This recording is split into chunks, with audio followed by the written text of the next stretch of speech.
నీకు స్తోత్రాలు చెల్లిస్తున్నాం నాయన. నా స్వాస్థ్య భాగము, నా పానీయ భాగము, నా భాగము నీవే. కీర్తనకారుడు చక్కగా ఒక చక్కటి పాఠాన్ని నేర్పించాడయ్యా. మాలో ఉన్నటువంటి భాగములో ఎవరున్నారు? మా హృదయం అనే భాగములో ఎవరున్నారు? మా తలంపులనే భాగంలో ఎవరున్నారు?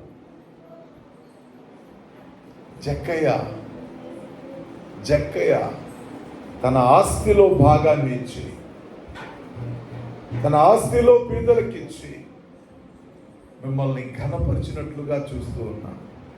కయ్యూను తన కష్టార్జితములో భాగాన్ని ఇచ్చాడు, ఫలితం లేకుండా పోయింది. హేబేలు అర్పణ అర్పించాడు, తన గొర్రెల్లో భాగాన్ని ఇచ్చాడు, మీ కనికరాన్ని పొందాడు. ఈరోజు అనేకులు ప్రభువా ఎవరు ఎలాంటి అవసరాలతోటి నీ సమ్ముఖంలోకి వస్తున్నారో వారి అవసరాలు తీర్చే దేవుడవు నీవే.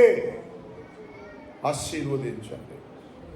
చదవబడిన వాక్య భాగము, ఆ వాక్య